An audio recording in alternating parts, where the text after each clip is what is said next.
नमस्ते वर्गो, आपके हफ्ते की एनर्जी, आपके फोकस के लिए एक ऑरेकल कार्ड और एक्शन के लिए एक कार्ड। तो वर्गो, आपका ये हफ्ता काफ़ी इम्पोर्टेंट लग रहा है। आपके पास दो मेजर आर्काना के कार्ड्स आए हुए हैं।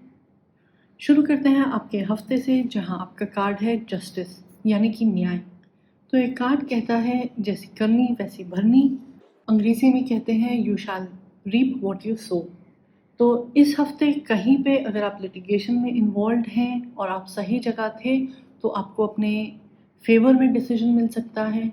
अगर कोई आपकी आर्बिट्रेशन चल रही थी, डिपार्टमेंट में कोई डिस्प्यूट चल रहा था, तो वहाँ पे आपको कोई सल्यूशन मिल सकता है। इस हफ्ते काफ़ी डिस्कशंस हो सकती हैं कि जो कुछ भी हो रहा है या हुआ था या होगा, क्या वो सही है, फेयर है। और आपने देखना है कि अगर आप सही साइड पर हैं तो फिर आपको इंसाफ मिलेगा। अगर आपसे कहीं भूल चूक हो गई थी, तो ये कार्ड आपको एक मौका दे रहा है कि आप अपनी गलती को सुधार लें, किसी से माफ़ी मांग लें।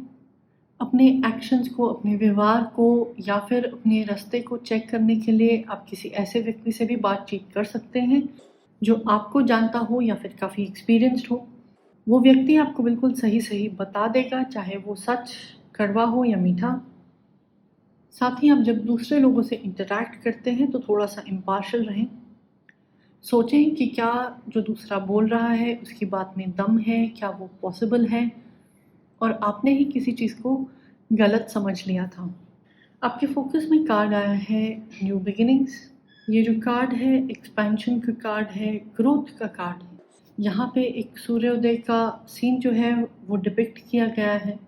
जो रात थी, जो बुरी चीज़ें थी, अब वो बीत गई हैं। एक नया दिन शुरू हो रहा है, आपके पास एक नई अपॉर्चुनिटी है। जो यूनिवर्स है वो आपको एनर्जी दे रही है, आइडियाज़ दे रही है।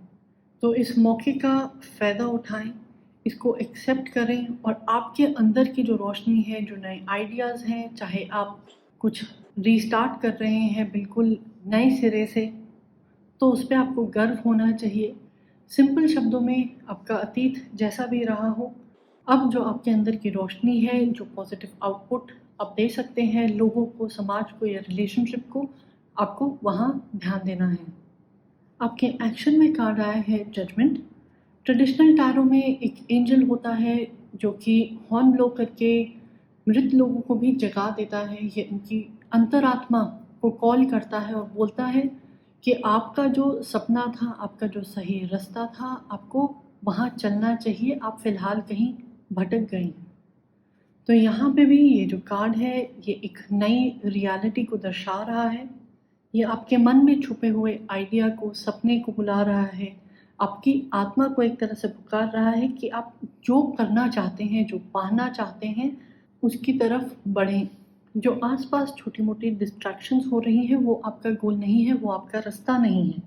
मान लीजिए आपको सडनली कोई ड्रीम, सपना या बात समझ आ जाती है, जो कि आपके किसी पेरेंट ने या फिर कोलीग ने या बॉस ने बोली थी, या फिर किसी तरह का एहसास हो जाता है कि जिससे आपको समझ आता है कि हाँ, मेरी वो सोच, मेरा वो व्यवहार गलत था, मेरे को ये चीज़ ट्राई करनी चाहिए, मेरे को अपने तरीके को, अपने बिहेवियर को बदलना चाहिए।